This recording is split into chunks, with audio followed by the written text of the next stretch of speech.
Donc là, nous avons l'intervention de la part des 3 personnes qui représentent le consortium interuniversitaire qui va donc vous être présenté sur la question de la VAE des patients. Donc, Catherine, c'est toi qui démarre par une première intervention et après, tous les 3 qui co-intervenaient. Oui, et d'après Raymond, je dois tenir en 10 minutes, donc merci de m'y aider. Donc, en fait, c'est juste quelques diapositives pour montrer qu'effectivement, ce qu'a bien souligné Alain, on est de la VAE 2002 à la REVA 2022, c'est-à-dire qu'il y a eu un rapport sur la VAE de 2022 qui est sorti en janvier et puis dans le grand public, je crois, en mars. Et donc, on va voir comment c'est une opportunité, c'est une fenêtre ouverte pour peut-être faire passer un certain nombre de choses et peut-être dépasser les obstacles qui ont été si finement objectivement décrits par Alain tout à l'heure. Alors, le ministère donc, du Travail, de l'Emploi et de l'Insertion a profité, Alain en a parlé, des 20 ans de la loi de modernisation sociale qui a créé la VAE pour réaffirmer sa volonté de développer ce dispositif, reconnaissant que cet outil reste trop peu connu et trop peu utilisé. Donc ce travail qui est extrait du rapport Mission VAE que l'on trouve sur Internet, qu'on pourra donc vous faire parvenir, est le fruit de réflexion de 3 personnes, donc Claire Péchat, directrice d'un OPCO, David Rivoire spécialiste de la VAE, et Yannick Soubien, donc vice-président de la région Normandie en charge des politiques d'emploi et de formation. Alors, si on fait un résumé en quelques minutes de ce rapport sur la VAE, la question ou le premier constat, c'est de dire que la formation tout au long de la vie, telle que définie par l'État, c'est un continuum entre la formation initiale, générale ou professionnelle, et l'ensemble des situations où s'acquièrent des compétences, donc les actions de formation continue, les implications associatives, le bénévolat. Ce qui est proposé dans ce rapport sur la VAE, déjà, c'est une modification, c'est de passer de FTLV, formation tout au long de la vie, à la RTLV, c'est-à-dire la reconnaissance tout au long de la vie, qui la complète en offrant la possibilité de faire reconnaître l'ensemble des compétences acquises dans toute situation de la vie courante, qu'elle soit le fruit de la formation tout au long de la vie ou d'autres. Donc, on pourrait dire que jusqu'à maintenant, les compétences métiers sont reconnues par le système de validation formelle qu'est la VAE. Mais les compétences transversales ne bénéficient pas d'un système de reconnaissance. Donc, la mission du rapport VAE, c'était combler ce manque, faciliter la transférabilité de l'ensemble des compétences spécifiques et transversales. Ce qu'a très bien montré Alain tout à l'heure, il a dit on s'est inscrit, nous, dans les compétences spécifiques et non pas dans les compétences métiers. Proposition toujours du rapport, donc changer le système VAE, c'est pour ça d'ailleurs qu'ils vont l'appeler REVA, et non pas simplement l'améliorer, et reconnaître la reconnaissance de l'expérience dans sa globalité et la validation des acquis de cette expérience à travers la mise en place d'un système appelé REVA. Donc, pour l'instant, le nombre de VAE réalisés stagne, c'est-à-dire on voit des rapports réguliers de type gouvernementaux qui disent finalement il n'y en a pas assez, ça ne bouge pas, le processus se déprécie. En plus, il y a plus de 30% de validation partielle, ça veut dire des gens qui arrêtent en cours de route, où ça fonctionne mal, et puis 10% de validation nulle. Et ça, c'est quelque chose qui peut être, qui est grave au sens où ça peut être vécu comme un échec, une dévalorisation de soi, autant psychologique que professionnelle, alors qu'au départ, la VAE, c'était pour faire avancer tout le monde et ça s'appuyait sur un certain nombre de valeurs dans les textes fondateurs. Et en fait, il faudrait éviter à ce que ça soit néfaste, nuisible et dangereux. Donc la VAE est arrivée à un point d'essoufflement, c'est toujours le rapport qui le dit, pas moi. Et donc les exemples de mesures du rapport REVA 2022. Donc d'abord, il faudra accélérer la traduction des certifications en bloc de compétences. Effectivement, de tous les diplômes, c'est encombré. Poursuivre la traduction en bloc de compétences de l'ensemble des titres et diplômes, mais aussi leur modularisation pour les rendre facilement accessibles à la VAE et au complément de parcours. Et puis peut-être adopter un principe unique de définition des blocs de compétences. La prise en compte de l'évolution de l'acquis expérientiel de l'individu, tout au long de la vie doit passer par des mises à jour régulières, des rencontres. Ça, c'est pour dire qu'on peut faire plusieurs VAE dans sa vie, entre le niveau d'avancement de son acquis expérientiel et le référentiel de compétences de la certification visée. Faire coïncider, combler l'écart qui peut exister entre les deux. Un besoin de complément de parcours multimodal, de montée en compétences est parfois nécessaire. Créer la possibilité de stage REVA en entreprise. Donc ça, c'est intéressant. Vous avez peut-être vu, c'est la procédure FEST, c'est-à-dire c'est la formation en situation de travail. Donc faire que les personnes… Moi, j'ai pensé qu'en plus, par rapport aux patients partenaires, le dispositif FEST est intéressant puisqu'on peut donc expliquer que c'est une formation en situation de travail et que donc elle doit être validée en tant que telle, etc. Donc c'est vraiment quelque chose qui peut être saisissable et intéressant. Élaborer une trame unique de dossiers d'expérience disponibles sur l'application REVA afin de faciliter la lecture et l'analyse des jurys. Et en fait, ce que je voudrais juste ajouter à tout cela, c'est que par exemple là, ce qui manque, et par rapport aux addictions, c'est extrêmement intéressant, c'est que on peut, et ça les usagers des services médico-sociaux, les malades, les personnes en situation de vulnérabilité, sont des sujets qui exercent des compétences, y compris des compétences qui se retournent contre eux. C'est-à-dire de ne pas oublier que dans les compétences, c'est plus complexe que ce qui est écrit, qui sont en général un regard positiviste. Parfois dans la vie, on peut être amené à exercer des compétences qui se retournent contre soi. Il existe donc des dilemmes moraux dans le champ de l'exercice de nos compétences. Par exemple, on peut dans certaines situations apprendre à se taire, apprendre à mentir pour se protéger, pour protéger ses enfants. On peut s'imposer à soi-même sa propre invisibilité, toutes les questions de coming out, y compris par rapport aux maladies, pour prendre le temps de rassembler les ressources pour faire face. Donc, prendre en compte le fait qu'on dispose de compétences vulnérabilisantes pour nous-mêmes. Et donc, quid, qui va travailler sur ces compétences négatives? Comment alimenter, pour alimenter la vulnérabilité comme catégorie d'action publique et comme ressource en termes de compétences, il va falloir combiner des univers étrangers l'un à l'autre, par exemple le registre théorique des compétences et le registre conceptuel de la vulnérabilité. Donc ça, c'est juste pour vous dire que la chaire compétence et vulnérabilité, eh bien, c'est le travail qu'on essaye de faire. Merci Catherine de ce petit clin d'œil important. Je vous laisse maintenant tous les trois co-gérer votre intervention. Donc Raymond, Luigi et Alors c'est Luigi qui prend la main. Donc en fait, pour prolonger cette dynamique, en fait, quand je dis prolonger, c'est pas tout à fait prolongé parce qu'en fait, ça s'est quand même organisé de manière, comment dire, comme des coïncidences, hein, parce que les premières discussions qu'on a eues avec Catherine, c'était fin 2021. Donc on a constitué un consortium au premier semestre 2022 interuniversitaire. Sous l'idée d'ailleurs de Catherine, dans le cadre d'un échange, hein, on s'est rencontrés en fait, on s'est rencontrés avec Catherine parce que j'avais une patiente qui avait une certaine, qui avait beaucoup de compétences et pour lesquelles les parcours académiques classiques étaient complexes.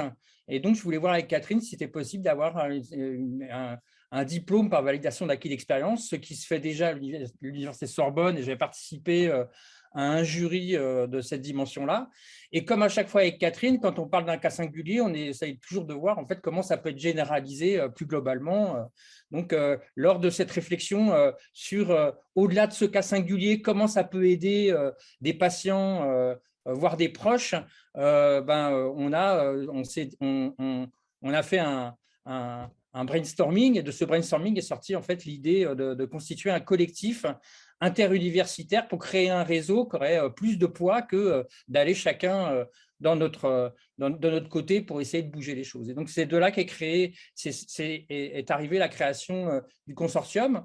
Juste après, j'ai rencontré Raymond à un colloque auprès des facultés de pharmacie et je lui ai fait mot de cette intention et Raymond a été partant assez rapidement. Et donc, se sont joints à nous après le GHU de Paris, dont a parlé tout à l'heure Alain, qui a comme ambition en fait, de former dans les, je sais plus, les 3 ou les 5 ans tout le personnel hospitalier du GHU à ces approches. Et puis, la faculté de pharmacie de l'université Aix-Marseille qui elle-même en fait mobilise pas mal de patients dans la formation des futurs pharmaciens. Donc on s'est donné un mandat, hein. Le mandat il est assez simple, hein. Il est de lancer un processus et d'aboutir à une validation nationale à travers France Compétences, hein, ce qui a été présenté par Alain, et également en fait de faire connaître au sein des universités pour le système de validation d'acquis d'expérience pour les patients. Parce qu'en fait, dans toutes les universités aujourd'hui, il y a ces départements-là qui sont plus ou moins actifs, mais si on va les voir en leur parlant des savoirs des patients, ils sont complètement dans les nues. Donc, il faut qu'on arrive à bouger au sein des universités et au niveau national. Pourquoi? Pourquoi? C'est assez simple, hein. Il y a des transformations importantes de la société. Il y a de plus en plus de citoyens, même si ce n'est pas tous les citoyens qui veulent participer à ce qui les concerne. Et puis, il y a en fait une montée en compétences de beaucoup de patients qui ont envie de socialiser leur savoir. On pourrait presque dire que pour beaucoup de patients, pour peu que le cadre soit favorable, en fait, tous ont été touchés dans leur humanité et ont envie de transmettre cette expérience, hein. Catherine a déjà pas mal écrit là-dessus, entre autres, hein.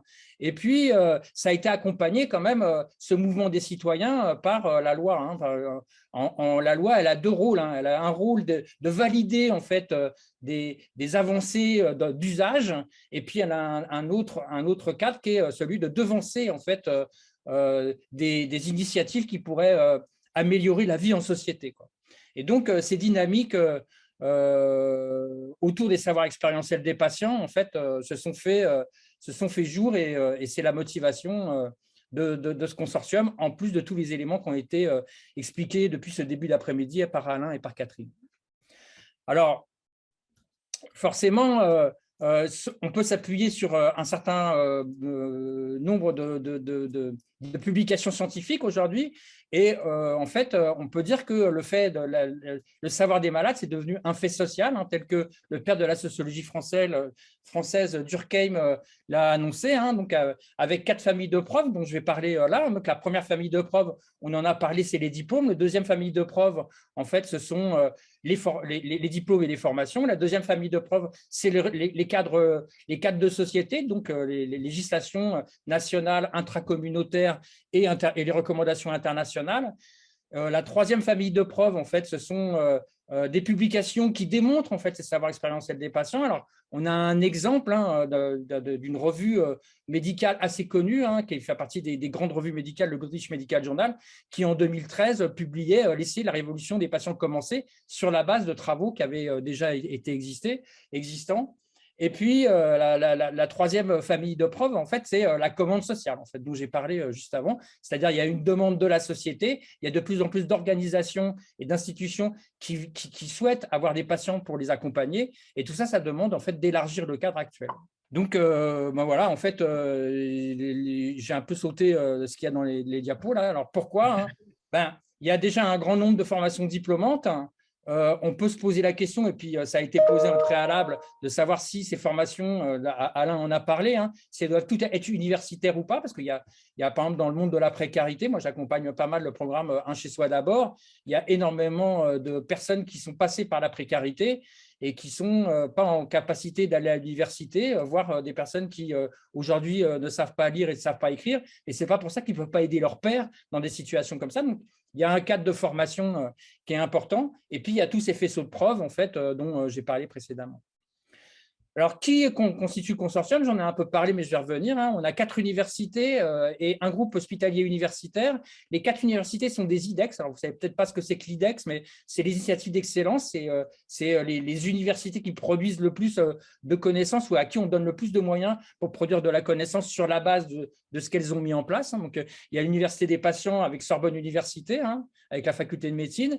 Il y a le centre d'innovation que je représente du partenariat avec les patients et le public, hein, de l'Université Côte d'Azur, qui est aussi dans une faculté de médecine. Il y a le département universitaire des patients de l'Université de Grenoble, qui est dans une faculté de médecine et pharmacie.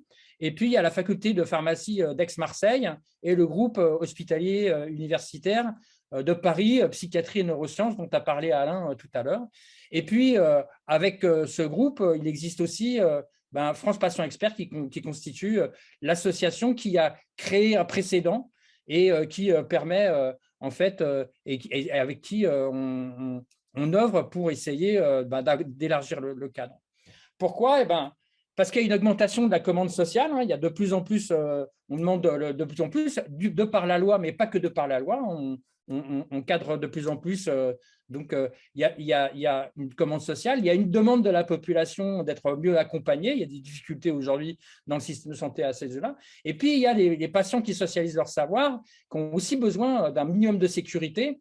Et enfin, la dernière raison, c'est que Alain en a parlé, avec l'encombrement des demandes à France Compétences. Si on arrivait à avoir une proposition de validation, de certification de validation d'acquis d'expérience générique, on passerait 2 écueils, celui de l'encombrement de France Compétences, donc on aiderait l'institution, et puis celui aussi de ne pas avoir à contourner le cadre du droit du travail, dont tu as aussi parlé Alain, c'est-à-dire de ne pas avoir à annoncer de quelle maladie on est porteur par rapport à ses compétences.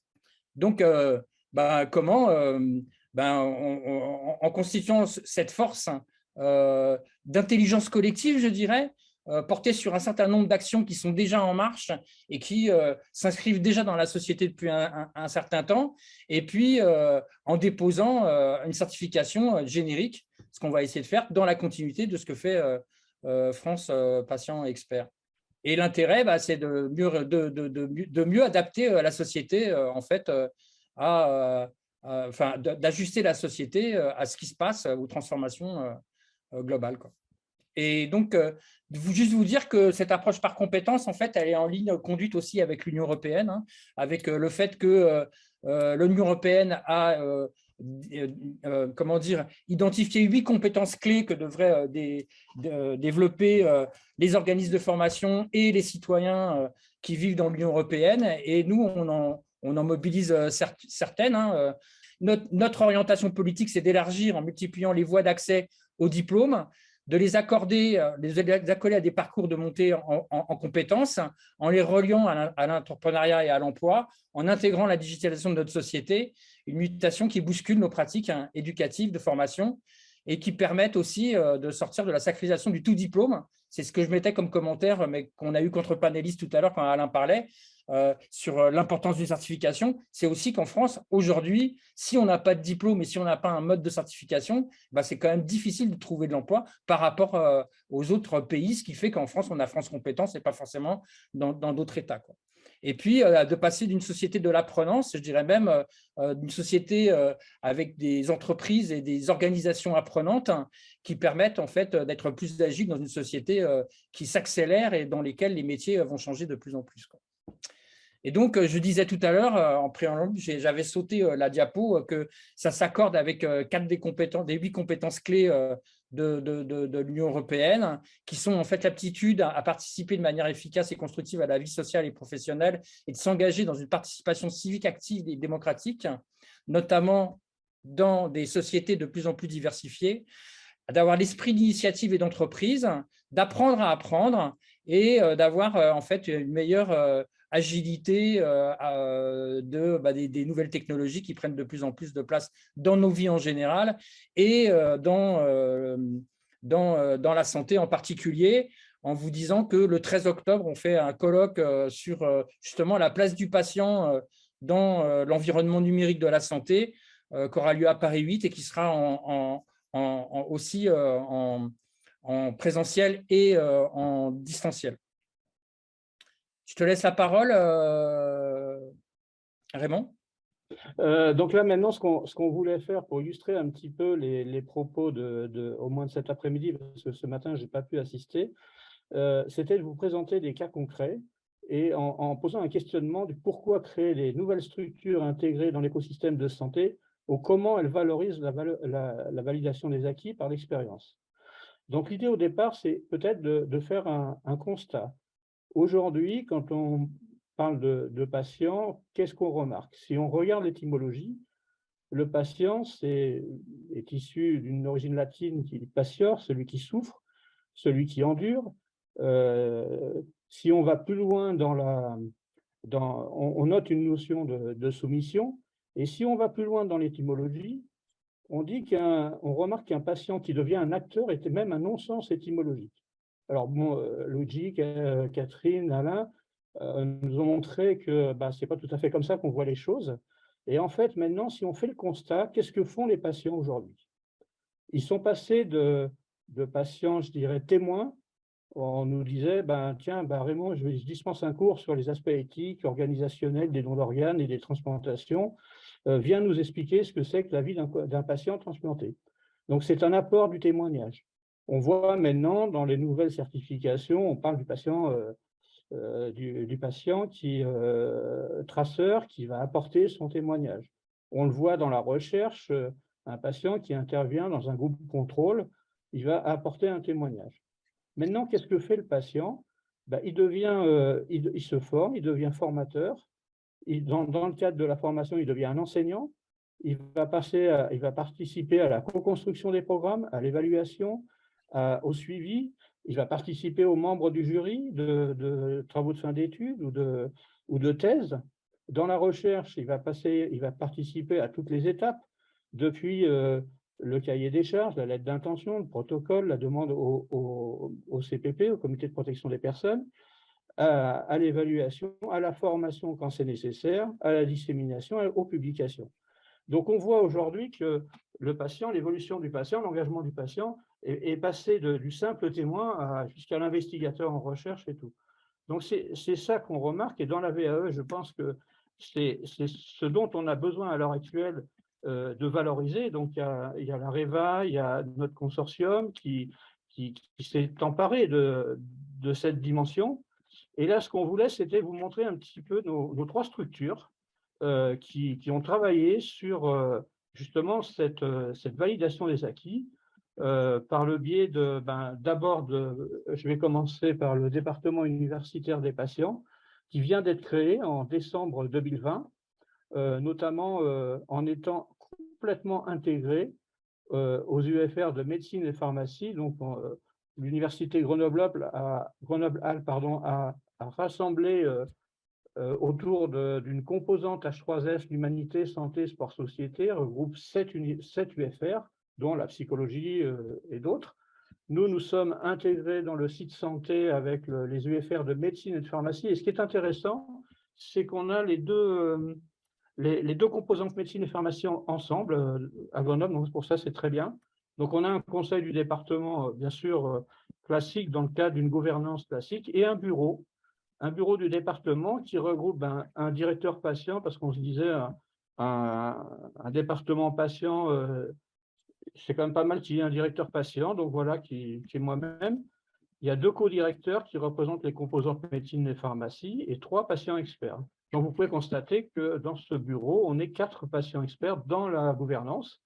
On a bien sûr les 2 vice-doyens des études, représentant toujours les mêmes composantes, et 2 représentants de la direction du CHUGA, du CHU Grenoble-Alpes, qui quand même apporte une collaboration très étroite avec le CHU. Et pour réaliser, donc les UFR, on est dans la formation et dans la recherche. Donc pour réaliser ces missions, ces 4 missions, nous avons créé 4 groupes de travail, dont un groupe correspond à l'accueil et l'orientation, l'accompagnement des patients et des aidants, les associations aussi. Donc les patients arrivent au département et on les oriente en fonction de leur projet. Soit ils ont un projet, soit ils n'en ont pas, soit ils veulent s'investir dans le département. Et là, on les oriente vers les différents groupes de travail, notamment, ils vont suivre un cursus par le groupe formation initiale et continue, pour lequel on intervient dans la co-construction des programmes, dans l'enseignement auprès des étudiants en médecine, en pharmacie, les professionnels de santé et autres. Et ensuite, dans la recherche, on répond à 2 thématiques principales, c'est-à-dire la co-construction suivant les appels à projets, donc des projets de recherche eux-mêmes, et à la réponse à sollicitation pour expertise. Notamment, je pense au PHRC, dans lequel une question est posée: avez-vous consulté un comité de patients experts? Et si vous répondez négativement, ça peut être un motif de retocage du projet. Et puis le 4e groupe, c'est tout ce qui concerne, qui est un petit peu plus politique peut-être, mais tout ce qui concerne les statuts des droits des patients qui s'engagent. Et notamment, c'est dans ce groupe-là qu'on travaille actuellement sur le consortium. Oui, oui, donc l'idée était chacun de présenter nos axes de développement en lien avec la validation des compétences des patients. Donc là aussi, l'Université des patients a logé donc les faire de médecine à Sorbonne Université. Les postes qui ont été mis à disposition, donc un poste de MCU, 2 postes de PASS, 2 patients salariés, des patients enseignants dans les DU rémunérés par l'université. Catherine, tu peux expliquer ce que c'est un PASS parce qu'il y a des gens qui ne savent pas ce que c'est. Oh là là, excuse-moi, oui. Donc, MCU, ça veut dire maître de conférence des universités et poste de PASS, ça veut dire professeur associé. Les axes de développement en lien avec la validation des compétences des patients, donc un axe qui est diplomation directe, c'est-à-dire nous offrons donc 3 parcours diplômants, un parcours diplômant en éducation thérapeutique, en plus qui s'appuie bien sur la loi HPST, puisqu'on l'a ouvert en 2009 et la loi HPST sortie 2008-2009, un DU démocratie sanitaire qui s'appuie sur la loi 2002 et la loi de modernisation du système de santé, et un diplôme en oncologie, donc de patients référents en rétablissement en oncologie qui s'appuie sur les différents plans cancer. Donc on voit bien comment à la fois on répond en disant on diplôme, donc on valide des compétences, on en amène de nouvelles, etc., parce qu'elle a bien été exposée cet après-midi. Et puis aussi, finalement, que tu parlais de commande sociale, finalement, on répond à des dispositifs législatifs. Donc, en formation continue, puisque dans la validation des compétences, il y a le renforcement des compétences, etc. Donc, Denis Pereira-Paolo a mis en place le premier groupe d'analyse des pratiques patients. C'est extrêmement important, puisque des patients puissent, avec d'autres patients, justement venir analyser leurs pratiques. Et on ne parle pas en général de compétences sans droit à la formation continue. Une compétence s'élabore dans le temps. Et puis là, on a encore le FES, c'est-à-dire c'est en situation professionnelle, après le diplôme, eh bien, on dit, oui, maintenant que je pratique, oui, il faut que j'analyse la pratique, parce que c'est d'autres questions qui se posent. Et Denis Pereira-Paolo a aussi fait la première formation, donc 2 sessions déjà, de patients formateurs, donc des formations de patients formateurs. Donc on voit bien là aussi. Pour la validation des compétences patients, on a aussi des masterclass. Alors, l'intérêt des masterclass, c'est justement, puisqu'il y a toujours le débat, faut-il diplômer ou pas, etc. Bon, je pense que ce débat, il va commencer à être has-been, c'est évident, surtout après la journée d'aujourd'hui. Mais de toute façon, on voit bien, et je crois que Raymond vient de le montrer, les masterclass, c'est à la demande de patients partenaires. C'est-à-dire qu'en fait,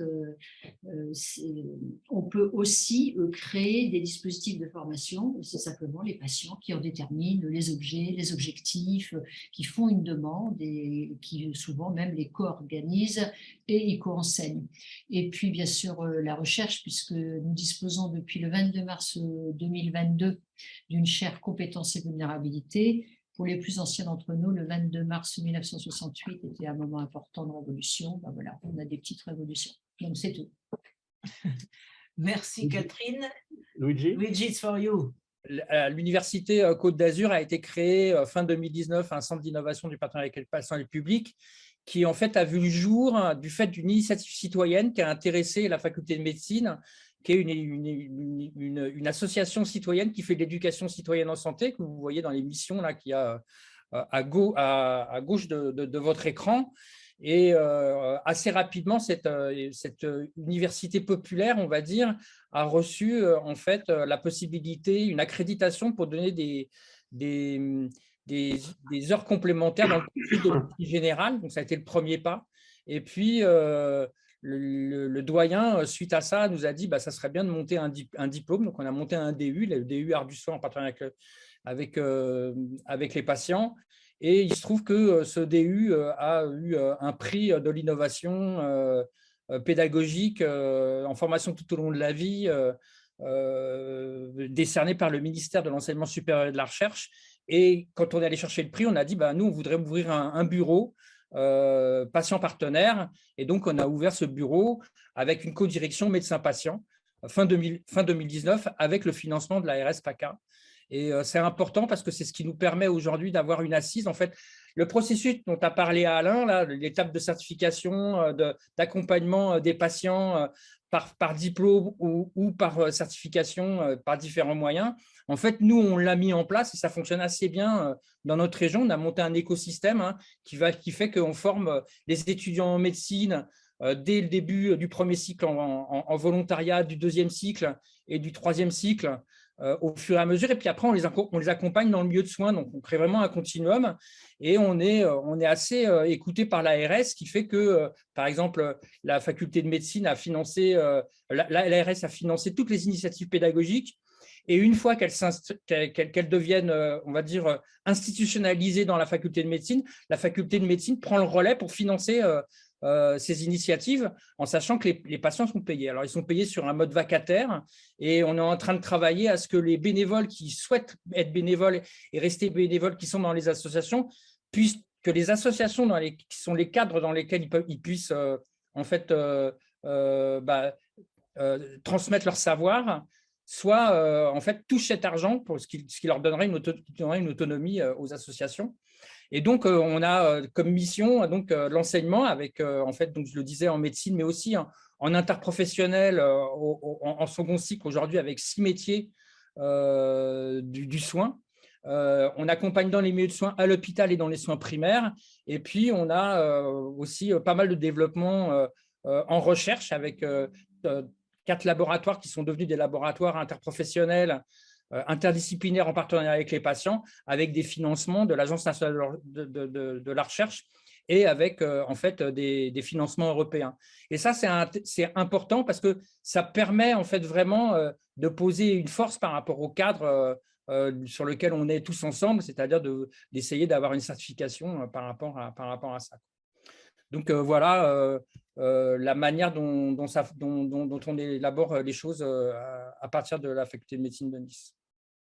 Simplement pour dire que, en complément des quelques exemples dans les travaux de recherche, tout ce qui concerne la publication. Donc, nous, ce qui concerne le département, on a pas mal publié. Donc ça, moi, c'est un peu une grosse partie des publications de ma thèse, puisque j'ai choisi une thèse de publication et j'ai eu 5 publications, dont 2 en français et 3 en anglais, dont une sur le BMJ Open. Donc ça fait partie des travaux qu'on réalise, que maintenant les patients réalisent.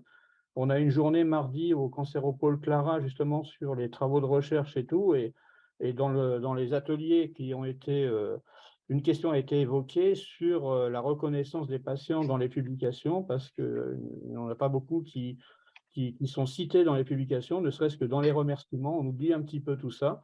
Donc là, ce sont des travaux qui sont réalisés, qui quand même sont particulièrement importants. Je pense au BMJ Open qui est parti d'un projet de recherche sur le rôle des pères aidants dans le SAOS, le syndrome d'apnée obstructive du sommeil, dans lequel il est évoqué la difficulté des patients de garder la PPC. Ce sont des patients qui décrochent et qui se désappareillent. Tant les médecins et les prestataires se trouvent en situation d'échec et n'arrivent qu'à réappareiller 6% des patients. Ce qu'on a choisi de tester, c'est d'observer, c'est recruter des pères aidants. Donc, ce sont des patients qui sont appareillés, qui sont en adhésion du traitement et qui vont accompagner les autres patients dans le cadre de la pérédance pour pouvoir les aider, pas leur imposer, pas les convaincre de reprendre la PPC, parce que ça, ce n'est pas l'objectif.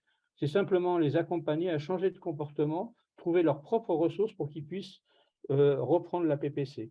Donc, on émet l'hypothèse qu'avec cet accompagnement, on pourrait arriver à 20% de réappareillage. Donc, voilà un petit peu les exemples de choses qu'on peut réaliser dans le cadre des publications.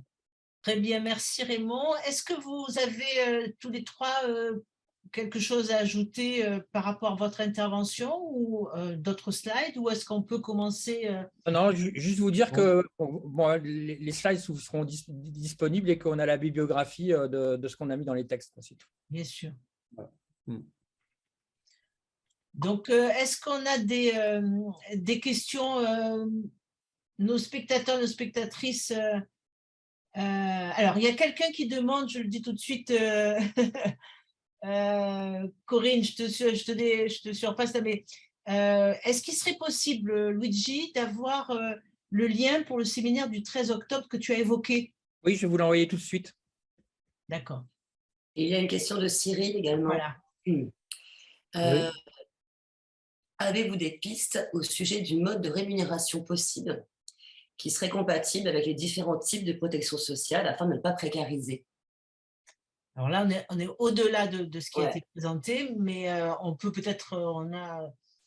Alors, ce qui est déjà fait depuis un certain nombre d'années, et que ce soit avec Catherine, avec Luigi, avec les autres universités, c'est un sujet très, très sensible qui nous tient vraiment à cœur parce qu'on a quand même un gros problème à ce niveau-là.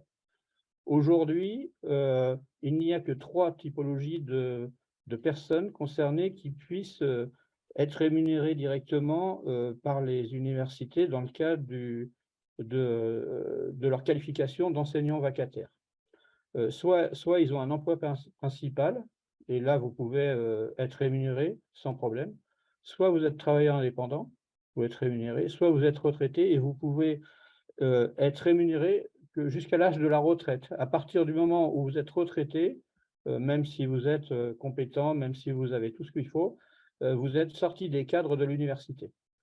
Donc ça veut dire que, par contre, lorsqu'on est en invalidité, quel que soit le niveau, ben, on ne rentre pas dans le décret de 87 qui régit les recrutements des enseignants, et on ne peut pas, en théorie, être rémunéré. Sauf si on a la capacité de remplir un dossier qui est très, très lourd, d'enseignants vacataires, et là, on touche des heures complémentaires.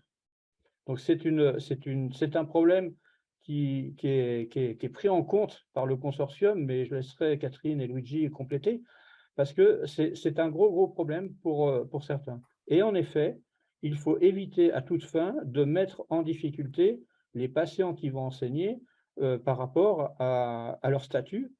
Je pense à l'allocation adulte handicapé. Si on donne 1 heure d'enseignement, on vous dit le statut de la personne. Je ne suis pas sûr que ce soit l'objectif. Mais Luigi, tu veux peut-être, ou Catherine, peut-être compléter? Oui, je peux compléter. Alors, effectivement, aujourd'hui, la situation n'est pas totalement satisfaisante. C'est d'ailleurs pour ça qu'on a créé en fait un axe de recherche juridique avec ce congrès là, le 13 octobre sur la place du patient dans l'environnement numérique. L'idée, c'est de voir que dans la loi, en fait, il y a énormément, aussi bien pour le patient que pour les professionnels, d'injonctions contradictoires. Genre, voilà, il faut que vous soyez autonome, mais en fait, on va vous prendre en charge, par exemple. Des choses comme ça, que en fait, avec ces patients qui sont aujourd'hui largement mobilisés dans les établissements de santé, dans la recherche, dans la formation, alors qu'il n'y a pas de cadre pour les aider, et donc on travaille là-dessus. Moi, par exemple, j'ai participé à la première formation des médiateurs de santé pair avec le CCOMS en 2012, et il y a un médiateur de santé pair qui a été formé à l'époque, qui a travaillé sur un chez-soi d'abord, qui après a travaillé auprès de la région pour arriver à tisser un maillage pour que des personnes avec des troubles psychiques ou des problèmes d'addiction puissent en fait intervenir dans différents sites. Et là, il va basculer à travailler avec l'AGFIP et la CAF pour essayer de bouger les lignes. Et l'année dernière, il y a eu un colloque en Occitanie où étaient invités la CAF, la GFIP, les organisations, et ils se sont engagés à avancer une réflexion. Je n'ai malheureusement pas de réponse à ce sujet-là, mais l'idée, c'est vraiment d'aller dans ce sens-là. Mais pour aujourd'hui, ça reste assez compliqué, effectivement. Quand même, il y a plein de personnes qui ne peuvent pas être rémunérées sans perdre des droits, quoi.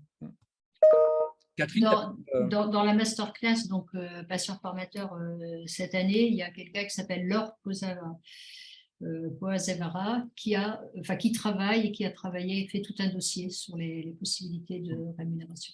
Après, dans certaines circonstances, avec un cadre assez restreint, nous, on a des patients en fait, qui sont mobilisés dans les milieux de soins, dans les soins primaires, comme patients partenaires, qui en fait, arrivent à concilier avec des statuts d'auto-entrepreneurs.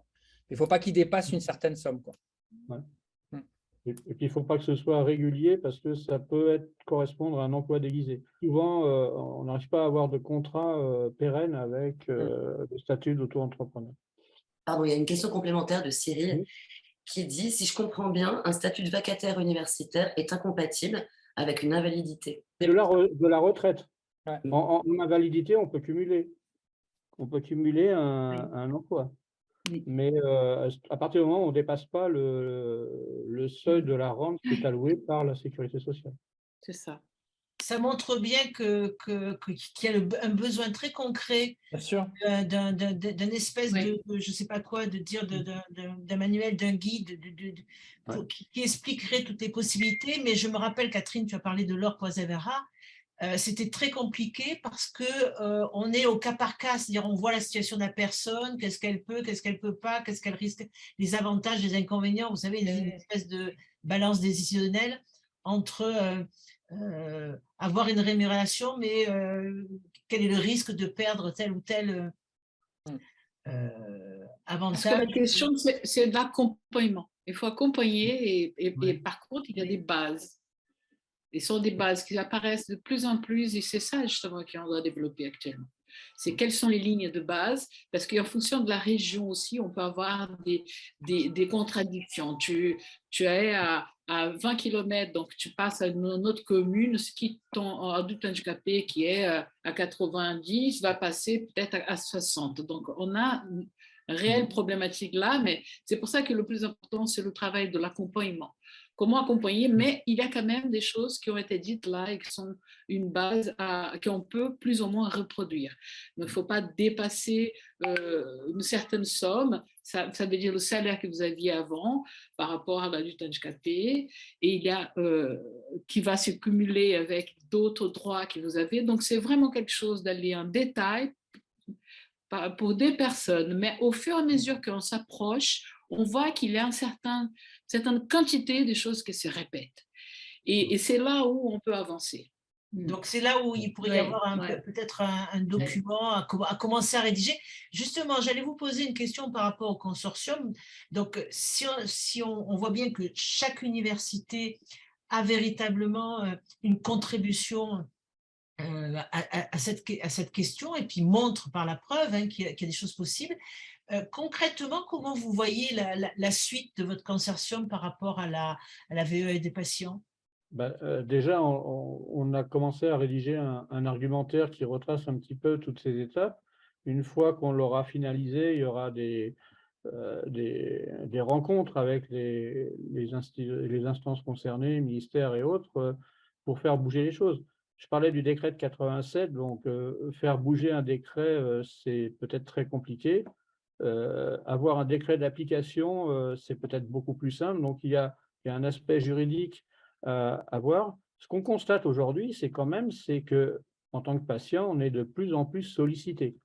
Si je prends la représentation des usagers, par exemple, on était simplement dans les commissions des usagers. Là, depuis 2016, on peut devenir président, vice-président des commissions.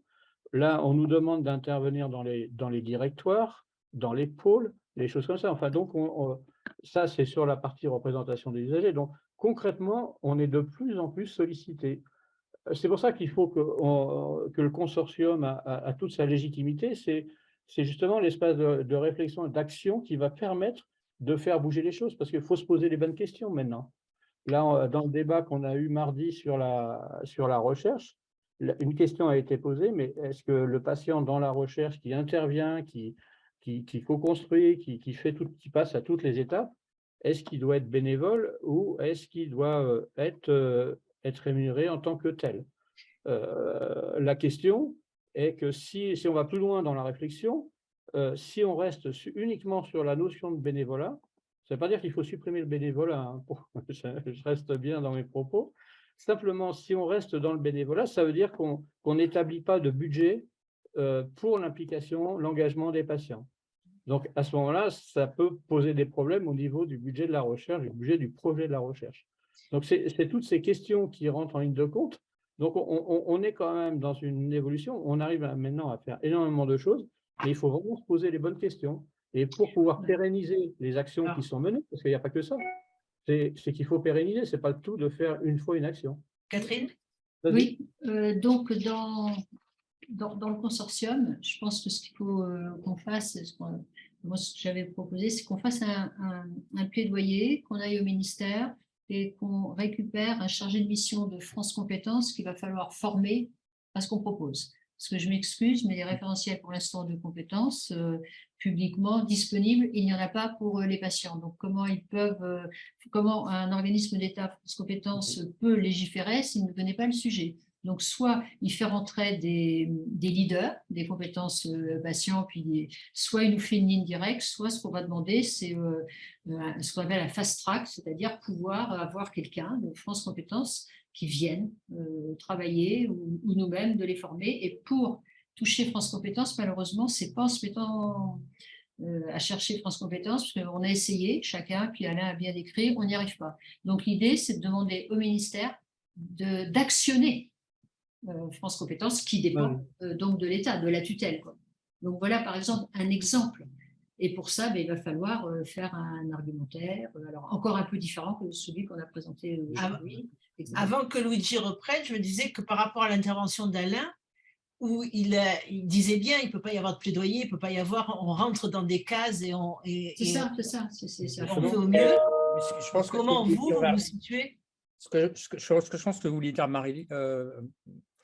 Catherine, c'est qu'il nous faut un plaidoyer pour bouger de l'extérieur, France Compétences. D'ailleurs, à charger, après, il n'est pas question de discuter du cadre dans lequel France Compétences élabore les choses. Mais par contre, pour pouvoir avoir un chargé, pour pouvoir faire ça, après, Catherine disait qu'il n'y avait pas de référentiel de compétences. Il y en a des référentiels de compétences, mais on voit bien au travers de l'expérience France Patient Expert Addiction que nous a relaté Alain, qu'après, il faut constituer avec eux, avec un système de demande, refus, demande, refus. Ce qui se passe dans la plupart des organisations, moi, la plupart des organisations avec lesquelles j'interagis aujourd'hui, la première fois qu'on dépose un projet, de base, il est refusé, quoi. Donc, après, on affine, quoi. Et donc, les référentiels existent, il faudra juste ajuster un référentiel par rapport à cette commande-là. Et pour répondre à ta question plus amplement, on s'est réunis pour la validation d'acquis d'expérience, pour la certification de validation d'acquis d'expérience, aussi bien au niveau national pour une certification qu'au sein de nos universités. C'est le premier pas. Après, si jamais on apprécie de travailler ensemble, ça se trouve, on ira vers les autres sujets qui ont été posés, comme les statuts, etc., sur lesquels on travaille tous séparément et sur lesquels on pourrait poursuivre. Mais on est obligé d'avoir des ordres de priorité, parce que sinon on s'éparpille et puis on ne fait rien, quoi. Donc, si je comprends bien, vous êtes au temps 1 de votre action, qui est de véritablement faire un peu bouger les lignes et en interpellant France Compétences, entre guillemets, pour que… Par la tutelle. Par sa tutelle. Voilà. Okay. C'est un passage obligé quelque part, parce que c'est la structure qui est reconnue, agrémentée par le ministère. Le consortium, il est créé, il s'est constitué dans le premier semestre 2022, mais il est vraiment… on a eu une première réunion tous ensemble au mois de juin, donc c'est assez neuf quand même comme initiative.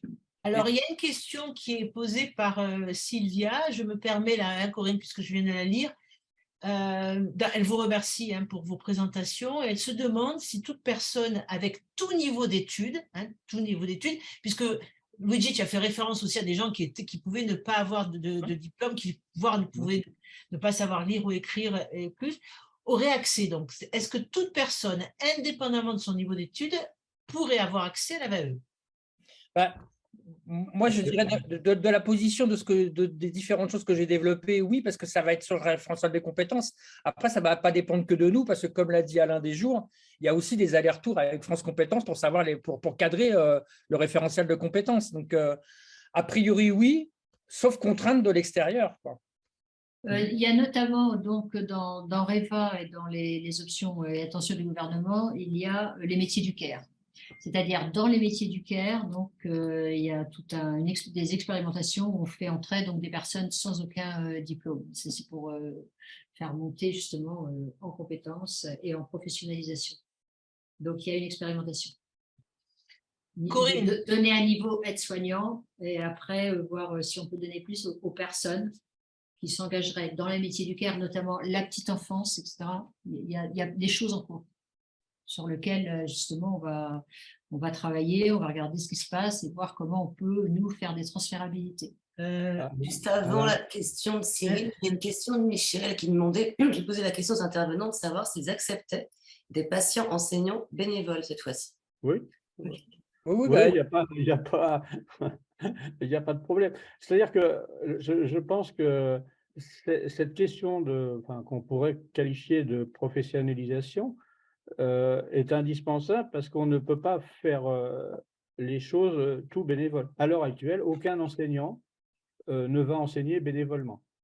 Nous, ça ne veut pas dire qu'il ne faut pas qu'on accepte des enseignants qui sont bénévoles, mais le produit de l'enseignement qui va être dispensé par le bénévole a une reconnaissance financière. C'est à ce moment-là ce que précisait Luigi, c'est que ou Alain, c'est que cet argent-là peut être destiné à une association ou une autre structure, mais c'est la valorisation de l'enseignement qui est dispensé.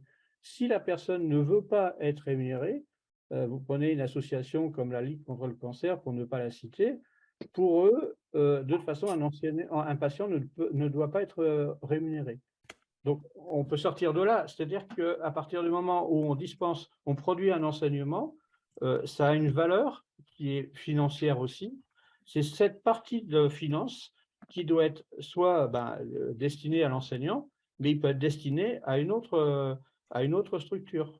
C'est une question de valorisation pour moi. Enfin, je ne sais pas si je suis clair. Mais... Oui, tout à fait. On a une question qu'on laisse la poser, mais... Il y a Alain Dejour qui a une question. Voilà, il y a une question de Béatrice. Peut-être, Alain, parce que je pense que si on pose la question de Béatrice, vous pourrez éventuellement rebondir dessus aussi avec la vôtre. C'est une longue question parce que Béatrice nous a habitués ce matin à des questions qui sont en même temps des grandes questions qui n'ont pas forcément de réponse immédiate. Est-ce que tu peux, Corinne, bien sûr, partager ce matin, alors pour ceux qui n'ont pas pu assister à l'intervention de Béatrice ce matin, en tout cas, elle a posé la question de l'articulation entre la place des associations de patients et la place des patients partenaires. Les associations de maladies rares n'ont pas les moyens humains de participer à tout et leurs membres actifs ont d'autres missions associatives qu'ils mènent bénévolement en plus de leur vie professionnelle et de leur vie personnelle. Donc sans soutien, les petites associations disparaîtront. Et elle poursuit en disant que si on n'est plus là pour toutes ces tâches, la société devra le faire et ça coûtera plus cher. Donc nous aider, c'est faire des économies sur le long terme et si on ne nous aide pas, on disparaîtra. Donc je ne sais pas vraiment si c'est une question ou un constat. Ce n'est pas forcément une question, mais qu'est-ce que ça vous évoque, vous, les intervenants? C'est la réalité. Je rejoindrai ce que dit Raymond, c'est-à-dire que on ne peut pas les aider à tous les niveaux, mais en tout cas, on peut aussi les aider économiquement en étant que si des personnes veulent intervenir de manière bénévole, ça peut permettre d'alimenter financièrement le cadre, c'est-à-dire le cadre associatif qui leur permet d'évoluer. Après, je sais que nous, par exemple, on n'a pas de cours sur telle ou telle pathologie, on a des cours sur la relation.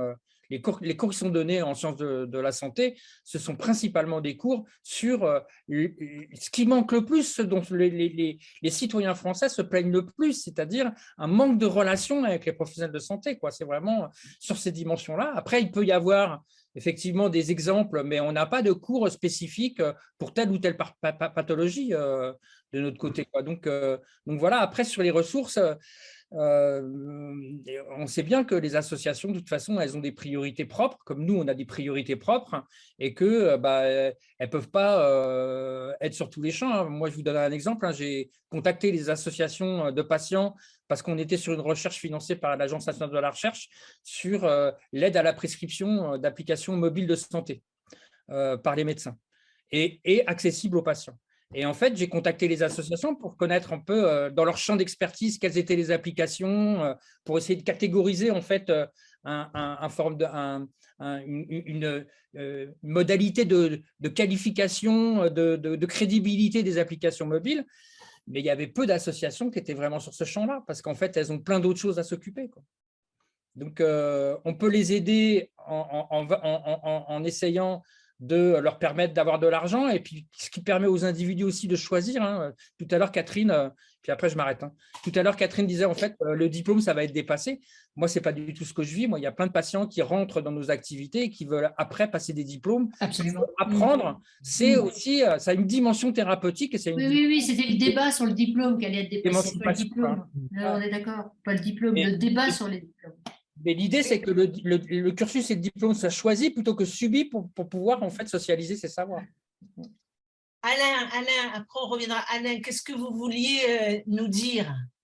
Alors, je voulais dire plusieurs choses. Pour France Compétences, il n'y a pas que le référentiel de compétences, il y a aussi la valeur d'usage. Hein.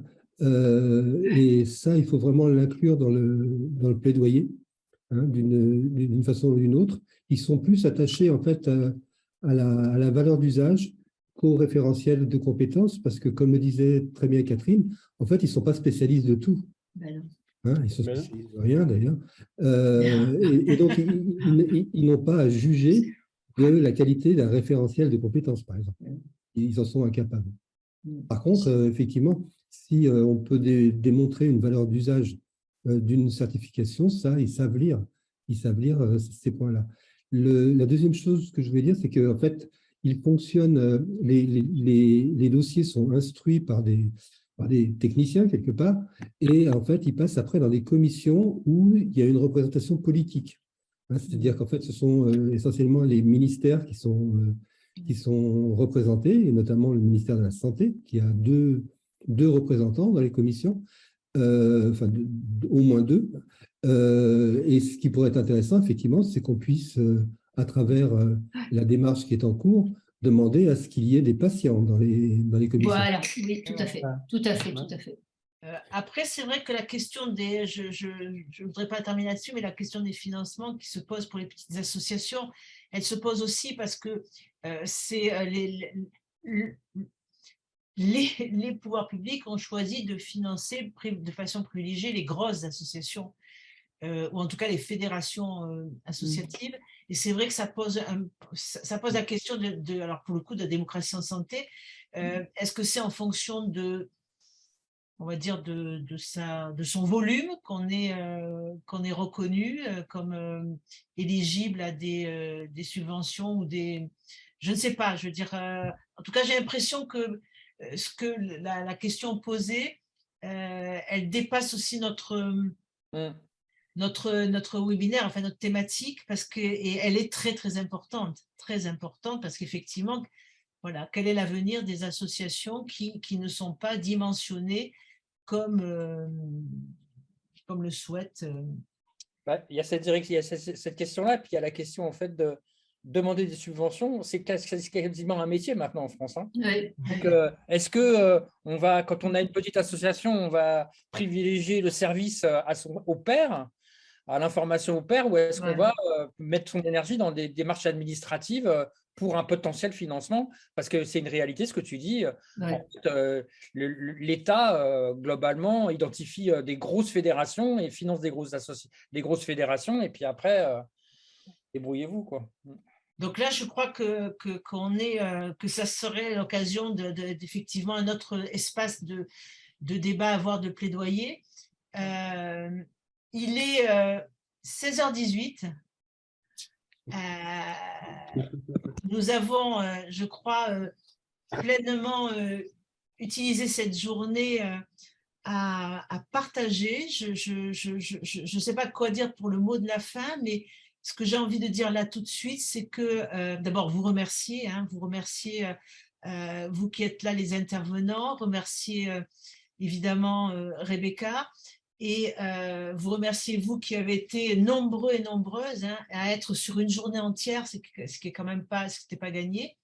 Je crois que Luigi parlait du temps 1, voilà, qu'il y avait des moments, il fallait faire des priorités. Je crois que quand même, le débat qu'on a entamé n'est absolument pas fini, et qu'il faut le continuer, et qu'il faut encore et encore se réunir et poser ces questions. On en a autant des questions alors qu'on a déjà des éléments de réponse qui sont sur les terrains.